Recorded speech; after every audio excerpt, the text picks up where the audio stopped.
Voice news, आपकी आवाज आपकी खबर। नमस्कार। आज हम उत्तर प्रदेश की बात कर रहे हैं, जहां बाढ़, बारिश और ये जो आसमानी बिजली गिरी है, उससे स्थिति काफी गंभीर हो गई है। जी, खबरें आ रही हैं कि पिछले सिर्फ 24 घंटों में ही 12 लोगों की जान चली गई है। दुखद है ये। हाँ, ये बहुत ही दुखद खबर है। हमारे पास जो जानकारी है वो ये बता रहे हैं कि राज्य के करीब 18 जिले हैं जो बाढ़ की चपेट में हैं। 18 जिले, हाँ, और कई इलाकों में तो लोगों के घरों में पानी घुस गया है। जी, तो आज हम इसी पर थोड़ी गहराई से बात करेंगे, समझने की कोशिश करेंगे कि स्थिति कितनी गंभीर है, असर क्या हो रहा है और क्या कदम उठाए जा रहे हैं। बिल्कुल। सबसे पहले तो यही बात, ये जो 12 मौतें हुई हैं पिछले 24 घंटों में, हाँ, ये आंकड़ा ही अपने आप में बहुत परेशान करने वाला है। हाँ बिल्कुल।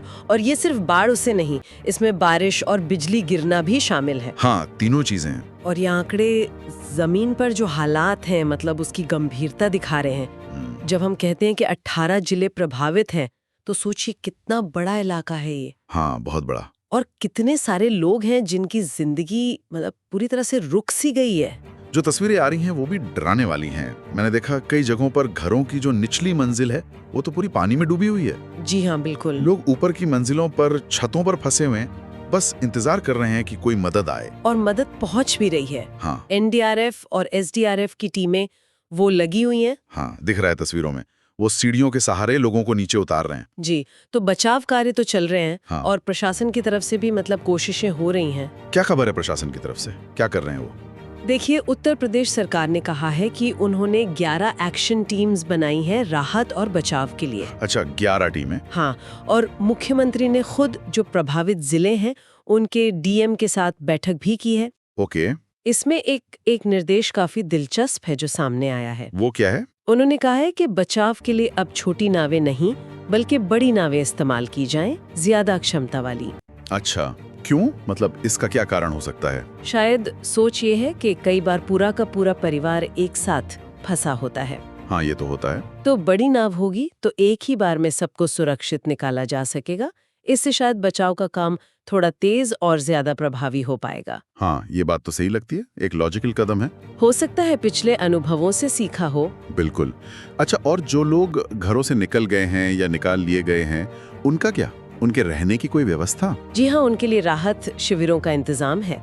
जैसे प्रयागराज की बात करें तो वहाँ कई स्कूलों को ही टेम्पररी रिलीफ कैंप बना दिया गया है। स्कूलों को? हाँ, जानकारी है कि वहाँ 85 से ज्यादा ऐसी जगहें चुनी गई हैं शिविरों के लिए। 85? हाँ काफी ज्यादा है। जी, और उनमें से करीब 18 अभी चल रहे हैं, एक्टिव हैं, और उनमें लगभग 5 से 6 हजार लोग अभी रह रहे हैं। 5 से 6 हजार लोग सिर्फ प्रयागराज में? हाँ, सिर्फ प्रयागराज के सक्रिय शिविरों में। इसी तरह वाराणसी में भी है, क्योंकि जब घरों में पानी भर जाता है तो लोगों के पास कोई और चारा नहीं बचता। सही बात है। तो मतलब प्रशासन कोशिश तो कर रहा है राहत पहुंचाने की, लेकिन चुनौती तो बहुत बड़ी दिख रही है। बिल्कुल, और चुनौती अभी खत्म नहीं हुई है। असल में अगले 24 घंटे शायद और भी मुश्किल भरे हो सकते हैं। अच्छा, क्यों? क्योंकि जो अनुमान है मौसम विभाग का और दूसरी एजेंसीज का, वो ये कह रहा है कि गंगा और यमुना जैसी जो बड़ी नदियां हैं, उनका जलस्तर अभी और बढ़ सकता है। ओहो, मतलब अभी और पानी बढ़ेगा? हाँ, ऐसी आशंका है। स्थिति में सुधार शायद तभी आएगा जब ये पानी उतरना शुरू होगा। तो इसका मतलब है कि बचाव दलों पर दबाव अभी बना रहेगा? जी हाँ, बिल्कुल। काम अभी बहुत बाकी है। तो अगर हम पूरी स्थिति को देखें तो उत्तर प्रदेश इस वक्त एक बहुत गंभीर प्राकृतिक आपदा का सामना कर रहा है। जी जाने गई हैं, हजारों लोग अपने घरों से बेघर हो गए हैं। हाँ, बचाव और राहत का काम तेजी से चल तो रहा है, जी, लेकिन ये जो नदियों का जलस्तर बढ़ने की आशंका है, ये एक नई चुनौती खड़ी कर रही है। निश्चित तौर पे। और ये स्थिति हर बार हमें सोचने पर मजबूर करती है, खासकर जब हम देखते हैं कि बाढ़ जैसी आपदाएं कुछ इलाकों में तो जैसे हर साल ही आ जाती हैं। हाँ, ये बात भी है। तो हमारी जो लॉन्ग टर्म प्लानिंग है वो क्या है? क्या हम सिर्फ हर साल ऐसी रेस्क्यू और रिलीफ में लगे रहेंगे, या फिर हमें उन उपायों पर ज्यादा ध्यान देना होगा जो भविष्य में इसके असर को कम कर सके? जैसे बेहतर शहरी नियोजन हो, मजबूत तटबंध बने, अर्ली वार्निंग सिस्टम और पुख्ता हो।